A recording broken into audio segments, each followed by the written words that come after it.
Bienvenidos a esta nueva sección de entrevistas y el día de hoy traigo un contenido especial porque lo vengo consumiendo hace 7 años y la verdad es que he esperado estos 7 años de traducciones o personas que hagan contenido similar, pero como esto no se ha hecho, pues la verdad me he puesto la 10 para hacerlo una realidad. Muchísimas gracias Karen, muchísimas gracias a todo el equipo que está detrás ayudando que esto pueda ser posible. Y bueno, el capítulo el día de hoy es una entrevista de uno de mis mentores entrevistando a otro de mis mentores, el señor Grant Cardone junto con el señor Matt Morris, los dos extraordinarios empresarios, el uno desde el real estate y el otro desde la parte del multinivel.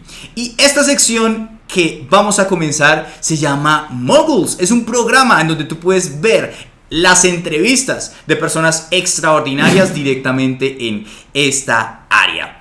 El día de hoy, Grant Cardone entrevista a Matt Morris, el señor de los $200 millones en ventas. Y la verdad, gracias a estos 24 años en donde él ha estado interactuando en medio y además construyendo su negocio de Network Marketing, tiene muchos aprendizajes. Entrenador de entrenadores, puedes darte cuenta cómo en este mismo programa inspira directamente a Grant Cardone. Y también promociona su libro, que es no el primero, sino es el 8º libro bestseller. Entonces, no siendo más, los dejo con estos grandes personajes en donde ustedes pueden aprender. Si quieren tomar apuntes y además para que puedan implementar directamente en sus vidas. Nos vamos entonces con este programa Moguls, los magnates, la verdad sobre el multinivel.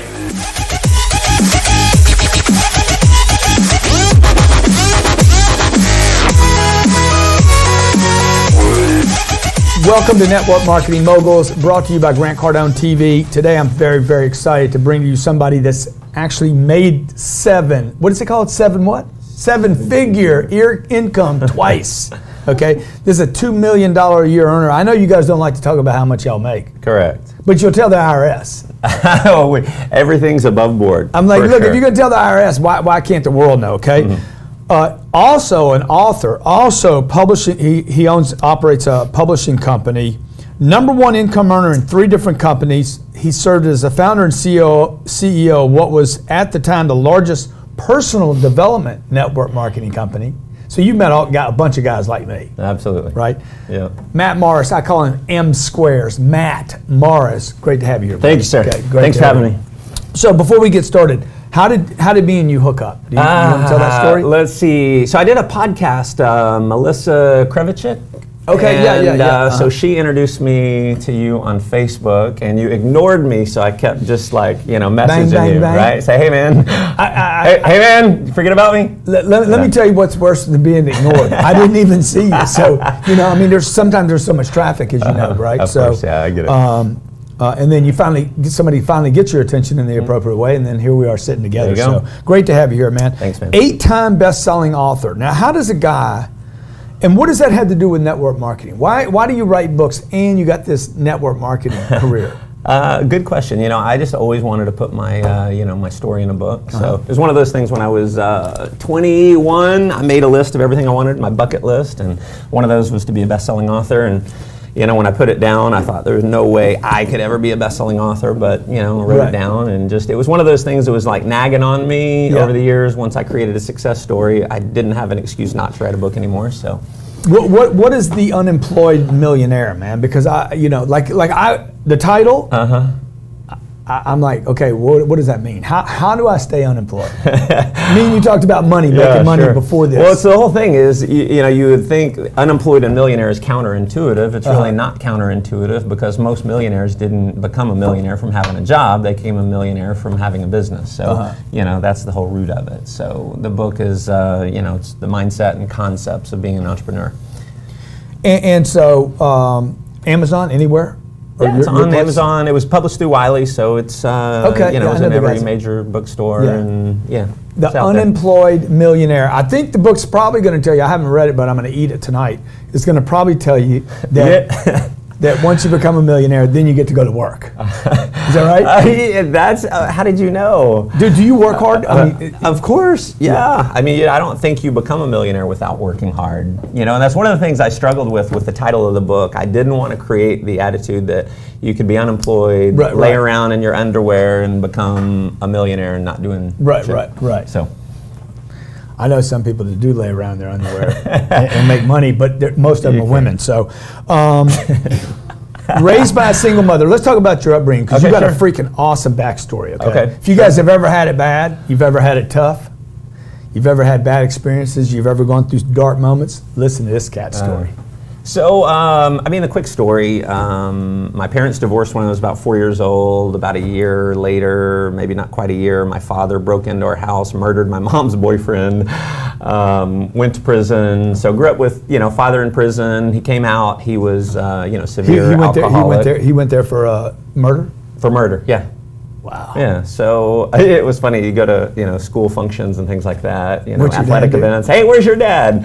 And I'd say, oh, he's out of town. It was just true. He was. Right. So anyway, raised by a single mom. She's just incredible woman. She's my inspiration. Worked 2 and 3 jobs to work her way through college, work her way through law school. She became a judge. She actually just retired last month. Wow. From being a judge. So awesome woman. Dude, how do you get to be a judge with a husband? Ex-husband. Oh, the ex-husband. Yeah. Got it. Okay. Okay. So, Dad committed suicide when we were 13. When I was 13. So, just a story. How many kids? So I have one half brother. My father had another son. Right before he committed suicide. Yeah.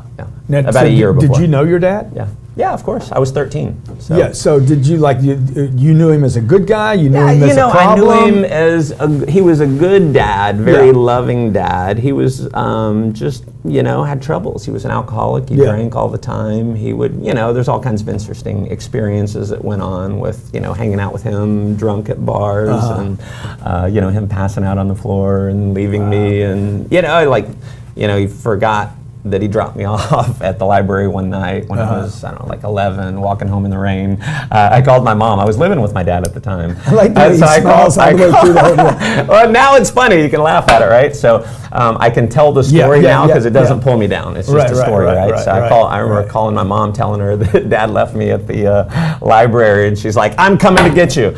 So she drove all the way across the country, picked me up. He's gonna break my glass with that big sorry ring, about that. That's all right, man. It's all right. You're a millionaire, man. You can afford it. I'll buy you a new one. Okay, so when did network marketing start for you? Oh, so I was 18 in college. So I was working as a banquet. You're how old now? 39. Okay. Yeah. Working as a banquet waiter, 18 in college, totally broke. We're working a banquet one night, and there was a cute waitress that kept initiating conversation with me, and so she, at one point she said, "Do you ever think about being in business for yourself?" And I wanted to build rapport. Yeah, with her. Of course you did. Yeah. So I said, "Yeah, all the time, actually." Oh, yeah. She said, "Well, why don't you write your number down and we'll talk business sometime?" And I was excited about talking business with her. So I gave her my number. She called me a couple days later and said, "Hey, I met you the other night." And I said, "Yeah, I remember." So she says, "Well, why don't you meet me at the Hilton Hotel on Tuesday night? We'll talk business."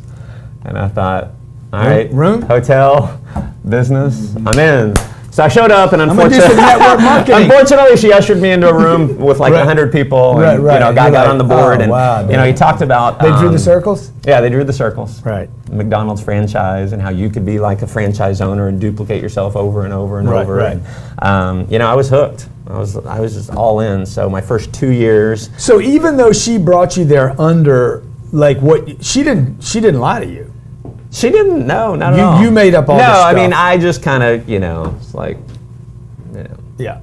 I was an 18-year-old guy. Yeah. But even though she might have gotten you there under a different premise, okay, it was still good for you, right? To be there. Oh my gosh. Yeah. Actually, I talked about her in the book. Yeah. That meeting changed your life, She's right? amazing. Yeah. She gave me. I remember Think and Grow Rich by Napoleon Hill.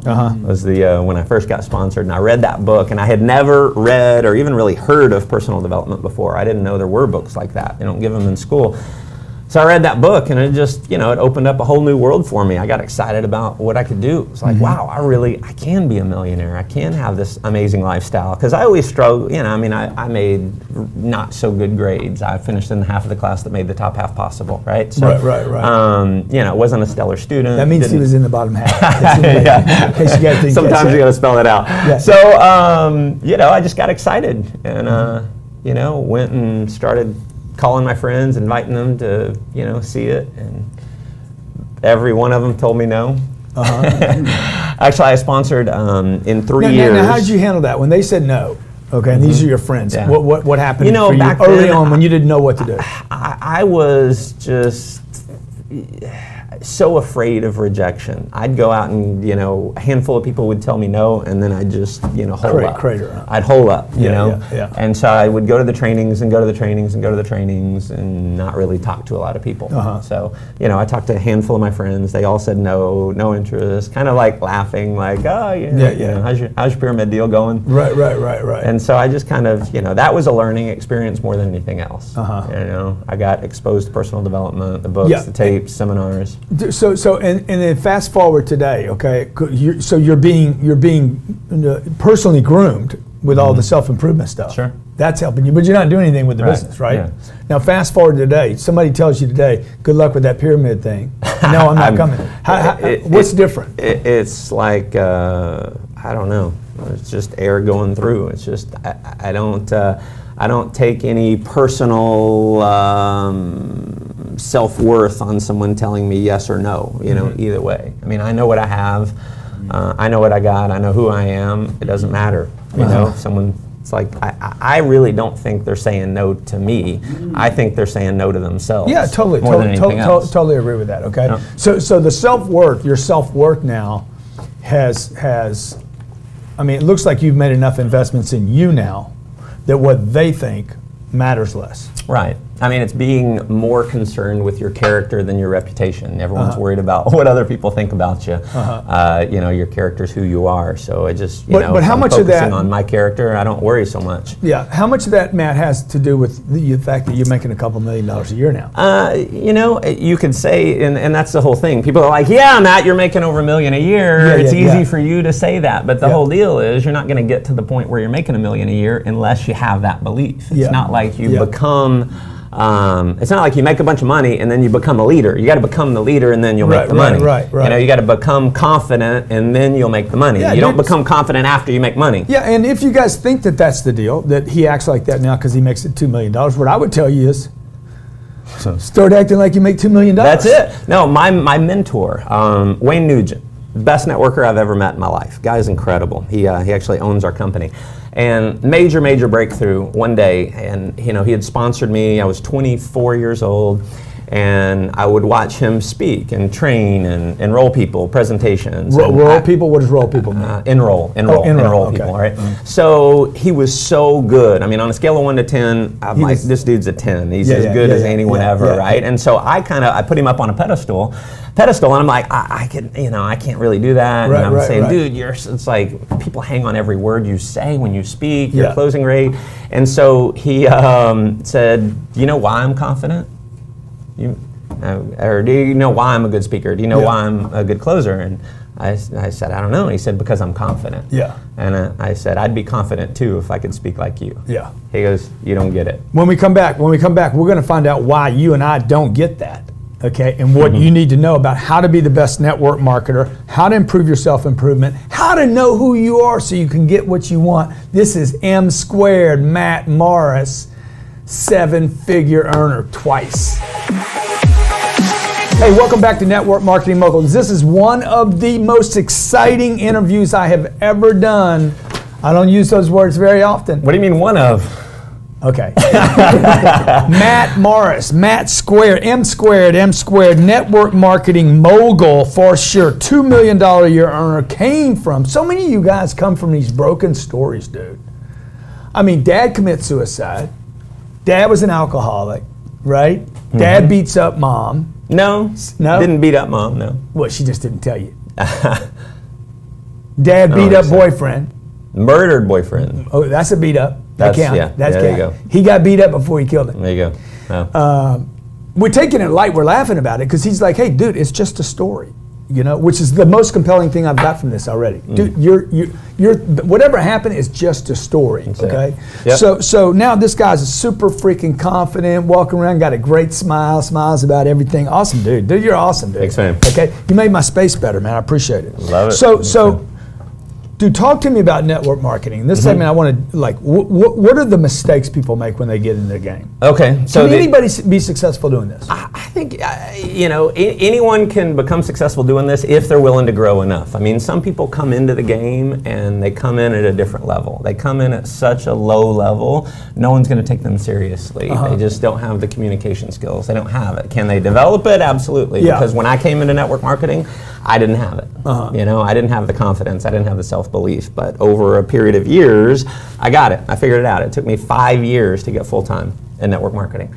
And so year after year after year, took you 5 years. Beat You my weren't head making against any the money. wall, You weren't being frustrated, mad, like, why can't I make this work? I see all these other people making it work. Why can't I do it? Yeah. And it's one of those things where I think, if you're going to build a really tall building, you got to dig really deep foundation. I didn't have much of a foundation. I had to spend a few years building the foundation. Right. But so it wasn't about the business. It wasn't about the business. It wasn't about network marketing. It wasn't about. It was more about me. I mean, I was part of, I was part of some companies that went out of business and things like that. One of the mistakes that I think a lot of people make in network marketing is they join just for the money, not because it's a credible company. Some new flashy startup that promises you're going to make all this money and not have to do a whole lot of work. That's going to be a big mistake people make. The lack of personal growth, the lack of having a commitment to personal growth is probably the biggest challenge people make. And even one of the biggest challenges and biggest mistakes people make after they've had initial success. So I see a lot of guys, girls that come in, and because they just have a strong work ethic, maybe they've got a lot of charisma, they have some success quickly. But if you don't have, what I believe is true and what I've just seen it over and over and over, is if you're not building yourself here and here, your success is going to be short-lived, right? You're going to bump up on the, the law of the lid. It's your income is never going to grow beyond your level of leadership. So that's got to be a commitment. And then other mistakes is being emotionally attached to other people's opinions. Not everyone is going to love it, and you got to be okay with that. Everyone, it's like a question I get all the time is, someone told me they're not interested. What do I say? Someone told me they don't like network marketing. What do I say? Yeah. You move on to someone else. There's 350 million people. Isn't there one people. thing I could say to these people? Yeah, bye. That's it. That's the wrong person. It's like this. If I like hip hop, right? I love hip hop. I don't like classical music. It bores me. And so I'm looking for people who like hip hop. Hip hop came from classical music, right? Did it? Beethoven was the original hip hopper, dude. Is that right? Totally, bro. Totally. Dude, you need to do some right, Robert? You need to do some hip hop research, man. Evidently so. Those guys were freaking jamming down big time back in the day. Okay? I love it. So I'm looking at you, it's like, if you don't like hip hop, I'm like, dude, you should like this. They just don't like it. Yeah. So that's it. Move on. Well, and you know why they don't like it? Because they don't understand what Kanye's saying. You don't know what a 9 is, man. Right? You got to understand the language. If you don't understand the language, you're not going to like anything. I don't like it when Chinese people talk Chinese in front of me because I'm like, dude, I kind of out of the loop. Are they talking about me here? All right. So let's go back to something. Sure. The cat that's the best networker. I'm a terrible networker. I don't really like small talk. I'm telling you, I don't like small talk with people. I don't like, I don't like the whole warming up cycle. Let's get to know each other. I'm like, bottom line, baby. Bottom line. Okay. This guy, what's his name? Wayne Nugent. Okay. Let's go back to that thing about the confidence. He's like, dude, I do well because I'm confident. And you're like, I said, I would be too if I could speak like you. He goes, you don't get it. I could speak like you. You don't get it. You're a trip, man. I would be too if I could speak like you. What the hell is that talking about? Wayne Nugent. Yeah, so he's like, you got to be confident first. Yeah. And he for whatever reason, I don't know that it was so profound, but it hit home. He said, you're a leader when you decide to be. When you show up like a leader, you are a leader until you prove otherwise. And then I just got it. It was like, shit, I'm going to start talking like him. Yeah. And I noticed when he was sitting down with people, he would say, you know, it's a simple system. You know, there's invite, present, enroll, we promote events. That's all we do. Initially, all I want you doing is inviting. You can bring people to me, to our events. I'm going to teach you how to do all those, but initially you put people in front of me. I'll present, I'll enroll, I'll train. On a bad day, I'll enroll half the people you put in front of me. Invite, present, enroll. Enroll. And then say train, goodbye to people that promote aren't events. interested. That's it. You know, Okay. and what he did was he was giving people confidence in his leadership ability. And what I had done for 5 years was I really subscribed to the thing that it was professionals sort, amateurs sell in network marketing. And to a degree, that's very true. You know, don't sell someone who doesn't want what you have. Go on to someone else. You'll go broke there. But I was like purely sorting. Like, here's the information. Do you want to join? Yes or no? With no warm up, no you know, display of leadership, nothing like that. And you know, I don't know that I've ever even told this story. I was in a network marketing company, and there was a lady who, and this is one of the things that helped make the switch for me. I invited a lady to a presentation, and I wasn't sitting with her. I had several guests at this event. So she left, and she just kind of shook my hand and was like, "Hey, thanks for having me out," you know, and she left. And I thought, all right, she didn't like it, whatever. Well, someone else came to me, a stranger, came up to me and said, "Hey, I just want you to know, the lady, your guest, was talking to the representative sitting next to her, and she said, well, if I'm going to do this, I wouldn't do it with the guy who brought me because he doesn't know what's going on. He doesn't, like, I forget what exactly it was, but it was basically he doesn't know what he's doing." She said that about you? About me.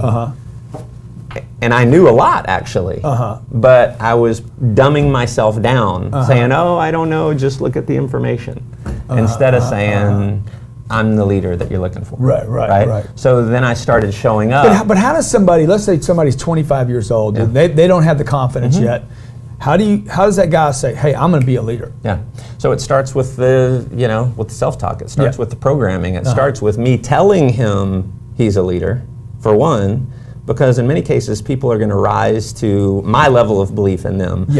So I need to believe in them more than they believe in themselves to start with. And then I need to get them on a path of personal development. I need to have them understand some behavioral psychology. Because, you know, if I look at leading a sales organization, you know, we have over 400,000 active representatives in my group now. And what we do as a company is we understand what causes people to take action. So results come from actions, actions come from feelings. So if you're motivated, you're going to go take action. If you're not motivated, you're not. So how do you give people the motivation? Well, we do a ton of events, lots of live events, right? Tons of training.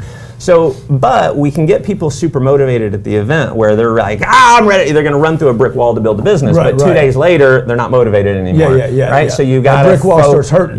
So you got to focus on the belief, right? So how is belief created? And that's a lot of my training with people is you've got to create the belief. If you don't have the belief, you're not going to produce the right feelings. You're not going to produce the motivation and the confidence and all that. So how is belief created? Belief is created through the experiences that you've had. You're either going to make up a bullshit story about how you're not powerful because of that story, or you can make up a bullshit story that you are powerful. It's all bullshit either way, so you might as well believe some bullshit that's going to empower you. Right? So my dad abandoned me. He left me at the library, right? I had to run 2 miles home in the rain. So I could say, oh, my dad doesn't love me and no one loves me. That's a bullshit story. Or I could say, wow, I was freaking independent at 11. I went home. I'm freaking powerful. So I choose to believe that story. And believe whatever the hell you want. That's a BS story too. It's all BS. We just make it up, right? It is. I mean, you understand he's not diminishing or denigrating when he says the BS thing. Right. It's just we make it, nothing has meaning until we give it meaning. Totally, man. Like a dollar, money. This money's only as good as the people that give it confidence. It has no other value, okay, any more than this piece of paper does. Some of you out there would be like, dude, man, I'd love to get your notes. I'd love to get the notes you're writing in your daytime. And this would have more value than money. And I know people that would exchange money, this, for that, because you have more confidence in my notes than you do in a US dollar. So that's it. Do you think anybody, no matter where they've come from, dude, you came from a pretty low place. I mean, at 25 years old, I'm a drug addict. I'm using drugs every single day. You were? Yeah. 90 days later, dude, you wouldn't even know it, dude. I'm walking around like own my space, man. Nobody would have known I was a drug addict 90 days before that. So how do you, two things people could be doing right now, okay? And I want to talk about the book. Two things people could be doing right now to build that confidence in themselves. Okay, so one is a constant and never-ending, quest to grow yourself. Yeah. So always Personal reading, development. always listening, always growing yourself. So that's one. And then number two is just building yourself from the inside out. So belief is created through programming as well, external and internal programming. So external programming, if you have people in your life who are belittling you. You doing a pyramid deal? Yeah. Like what would you tell a family member that said that to you today? I just wouldn't, it's like, don't say that. Yeah, exactly. I had this happen. In fact, I had a friend of mine who was, one of my really good friends, and he was belittling me. He was kind of ridiculing me. He was kind of like poking fun. Totally. In he's a your buddy, fun right? way. Like, he's my buddy, but he's still like, Yeah. you know, you made your millions yet? Yeah, yeah. And Yeah, I just, yeah, I had, see, yeah. people will respect you to the degree that you respect yourself. Oh, totally. So if you Say allow that again, say that someone, again. people will respect you to the degree that you respect yourself. Yeah. So if you allow someone to ridicule you, shame on you. Yeah. Don't blame it on them. It's like, oh, my family's not supportive. I'm leaving Las whining. Vegas 3 weeks ago. I'm getting on my plane. Okay, it's a Gulfstream 200, right? And now I'm so jealous. No, check this out. Okay, a buddy of mine this guy makes $40 million a year. Yeah. Okay, he's like, you know, that Gulfstream you got's really ugly. He texts that to me. You know, and I'm thinking to myself, okay, do I handle this guy or do I just think he's having a dumb moment? Okay, because the truth is that was very unattractive. Right. It showed me something about the weakness of him, not the weakness of me on my plane. That's it. He's not flying private. He does not have the guts to go buy his own plane. Yeah. So he's got the money to do it, but he hadn't done it. Yeah. So it's like, okay, what do I do with that? Do I tell the guy, dude, knock it off? That's not attractive. Now I did that kind of in a side. Sure. The way he was doing me. Yeah. I said, you know, it's funny. Nobody's ever called my plane ugly because nobody's ever this high to see the plane in the sky. There you go. I'm wrapping it out for you, dude. Okay, so personal development. Personal development, you got to disassociate yourself, or you got to set ground rules. You know, I had to tell my buddy, hey man, don't say that kind of stuff about me. Yeah. Don't do it. Yeah, knock it you off. know? It's not attractive. And he never did it again. Yeah. Never. Okay, I'm so sorry, that's one. I'm sorry, Matt, man. I'm sorry. I didn't mean it, right? Did he start doing all that? Yeah, exactly. No, man, I was just joking around, right? Yeah. So you got to respect yourself. And then number two, or number three, I love that. Is programming yourself. You know, you become what you say about yourself. I think I saw a quote from Brian Tracy years ago. He said, never say anything about yourself you don't want to become true. Yeah, Why did he say that? Because yeah. everything you say about yourself makes it more true. Yeah. You know, programming yourself from the inside out. So what I would do all the time is I would say, man, why am I such an idiot? Why am I so broke? There's just not enough time in the day. Why don't I have good luck, man? Right? Yeah. So I would say all those disempowering things, and then I produced disempowering results. I got, you know, I had scarcity thinking. It led to, you know, scarcity in my life. You don't have a jet. So I had, I don't have it yet. I'm gonna punish you. I'm gonna punish you on that. Please. Why do you say that? Explain so that. Why do you say please punish me? I love people who are at a higher level, right? Because if you're, I knew you got it. It's like if you're the smartest person in your group, you're in the wrong group. If you're the richest guy in your group, you're in the wrong group. So you know, I want guys who are making more money than me saying, dude, you got to step up. You need to do more, right? Because it motivates me. Yeah. So then it's the programming. So one of the things I started doing is when I would go into a presentation, and I had that experience of the lady who said, the guy who, you know, brought me here, he doesn't know what he's doing. Yeah. I started saying to myself, before I'd go into the presentation, I'd say, I'm the leader that every other leader is looking for. You know, and I was like, all right, well, who do I want to be? If I can create whoever I want, if I can build Matt Morris into whoever it is, who is it? Yeah. So I started writing down, all right, this is who I'm going to be. Because I think most people are like a ping pong ball in the ocean. It's like they live reactively, they never decide who they're gonna be, so they just float around their whole life. And so I wrote down, it's like, all right, I wanna be a millionaire. What else? I wanna be a millionaire creator.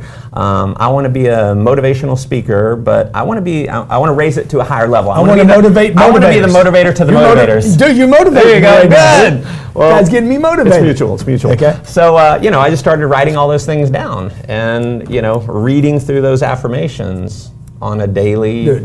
This is awesome. Kat's written 8 books, okay? Look, this book, I want you guys to go get it from Amazon right now, okay? I wish we had it on our site. We should have his book on our site, okay? I agree. The Unemployed Millionaire. The Unemployed Millionaire. I don't really like the unemployed thing because the truth is, you guys know, for you to be a millionaire, the next thing you're going to want is 2 million and then 5 million and 10 million.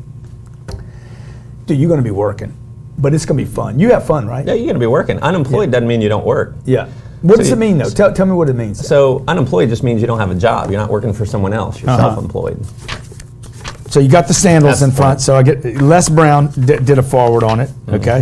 Who do you like better, me or Les Brown? Oh man, I can't say that. Come on, I like you for different reasons. Okay, that's good. I like your power and authority and your, like, get shit done. Yeah. Les is just Les. No, Les is awesome, dude. Les is awesome. Amazing.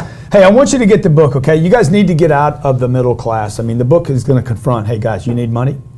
Does it confront that? Does it talk about the importance of money? It does. Yeah. Tell me, what is your view on that?